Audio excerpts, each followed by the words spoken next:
Hello, and welcome to another week of object lessons. This week is going to be about handwritten music because of two reasons. One is that I love handwriting and all the personality that comes through in it.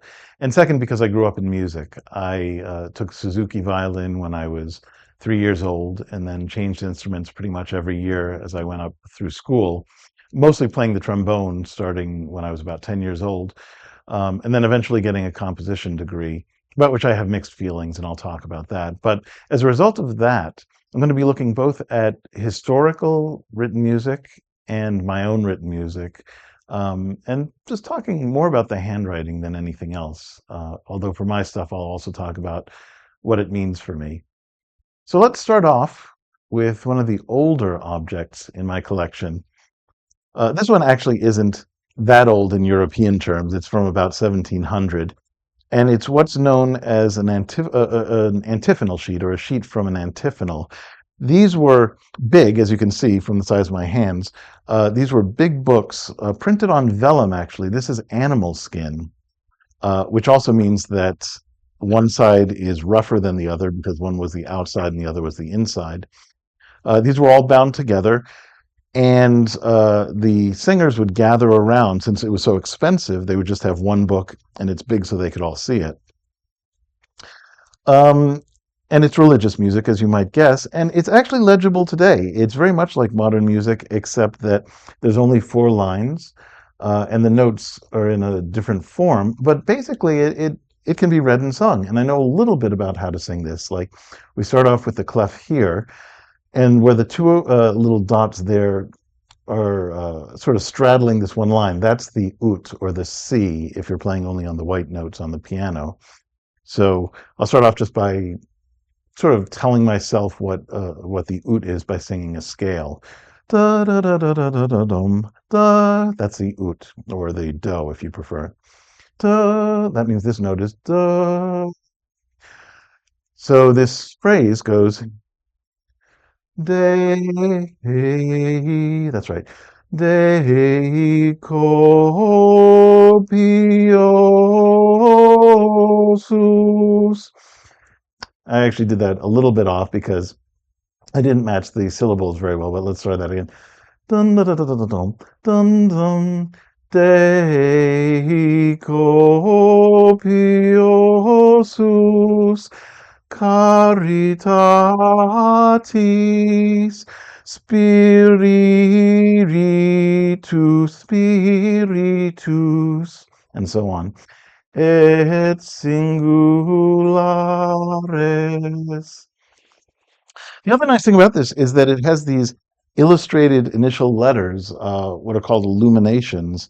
And you see this a lot on medieval manuscripts. I have a couple of pages here because there's a variety of styles of illuminated letters, as you can see, just from different hands. And once again, it's all personality that comes through here.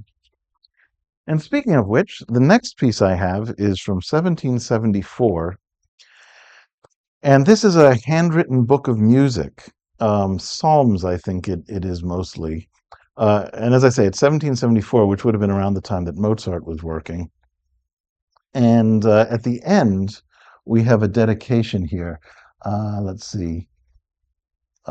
Psalm book given by William Comthwaite, I think. Year of our Lord 1774.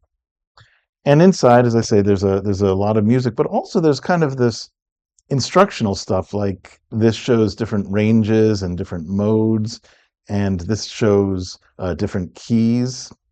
And it's just, I love this stuff. I mean, it's just beautiful. I'm afraid I don't really know that much about the contents. I haven't spent that much time, that much time looking at it, but it's beautiful. Moving on to my own stuff. This is something that I wrote when I was in high school. Um, yeah, 1985, I would have been 17 years old. And the thing is, I don't have very good handwriting for language, uh, but I love writing music, and I think I have pretty good handwriting for music. Let's see. Now, that gives you an idea. I don't remember if this was ever played. It might have been at some point.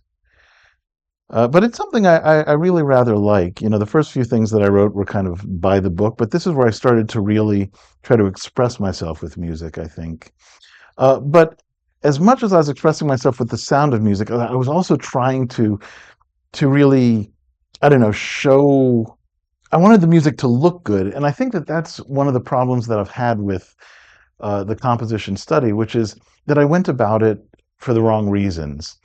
Where I grew up, people were into classical music because they felt it added some kind of class to their lives. You know, they were classier if they liked classical or what I call concert hall music. Um, and I have to say, I went down the wrong road. You know, I wanted my music to look good. I wanted people to think well of me because I was involved in that music. And it was something that I could do. You know, I just happened to be able to do it. But what was lost in a lot of that was the sound of the music and music as a social activity. Uh, and so I went away, as I said, to be a composition major, which in the end is an academic major. If you actually want to be a musician, that doesn't really help you. It helps you to become a professor of music. Instead, I would say go out and play and get to know other musicians. And that's now what I'm trying to do at the age of 56, a lot more than I could when I was 16 or 17. Anyway, let's move on to the next piece.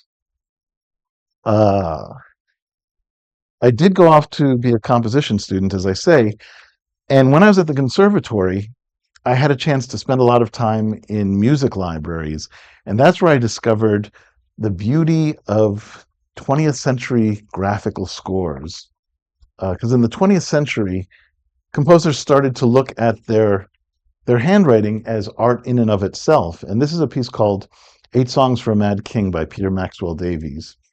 And as it happens, I also like the sound of it. I like what it is. Um, it's a programmatic work. It's about King George, who was known as the Mad King because he had mental illness during his reign. And this particular piece is in the shape of a bird cage, as you can see.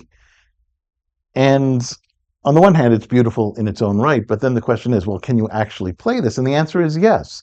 And there's instructions down at the bottom that says, okay, well, the singer, it's singer, flute, and percussion for this part. The singer sings down this part, and meanwhile, the flute and percussion are doing these little things in the crossbar. And that actually tells an interesting story. Oops, there we go. And I'm going to finish off with another little 20th century thing about written music. This is, well, I guess it is kind of handwritten, but that's not the important thing about it. This is music of John Cage, who is most famous for something called 4 minutes and 33 seconds. And it's famous because nothing happens during that 4 minutes and 33 seconds, or at least that's the popular story. The musician comes onto the stage, sits there, ideally for 4 minutes and 33 seconds, and then leaves the stage. And I think this camera just turned off. I'm not sure why. Let's see if I can get it back on. There we go. Um, and I actually have the sheet music. There exists sheet music for 4 minutes and 33 seconds. That's something that a lot of people don't know. And the reason I have it is that I worked in a music store as one of my first jobs in Mount Kisco, New York. Bramson's Music. Alan Bramson, Oliver Sholem, was a wonderful person.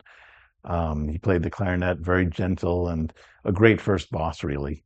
But I saw this on the shelves, and I said, I have to have that. And it cost $1.50, so it was easy enough to do. Let's see if we can get that camera back. Yes, we can. And here is the music for 4 minutes and 33 seconds. And as you see, it just says, don't play, don't play, don't play. Tacit means don't play. But um, what's usually the truth with these 20th century pieces and modern pieces is that there's some kind of instruction that clarifies what the is of it is. And that's what we have here. It's not simply silence. It has some thought and meaning behind it. And here's the funny part. There is a part 2 to 4 minutes and 33 seconds, sometimes called 0 minutes and 0 seconds. And here's the sheet music for that. This is a little bit more specific about Uh, in a situation provided with maximum amplification, no feedback, perform a disciplined action. And then there's further instructions. The point being that it's not just nothing. It has intention behind it. And interestingly, it's dedicated to Yoko Ono. So that's it for this week. As always, I'd love to hear what you have to think about this, especially if you have any intersection with the objects that are brought up here. I don't know if anybody's going to be watching these. I think there's like 2 or 3 dozen subscribers to the channel at this point. And I don't know if anybody ever will start to subscribe to it. It's mostly just for myself. And part of that is the social aspect of hearing what you folks have to think about this. So do leave a comment if it interests you. And I'll see you next week.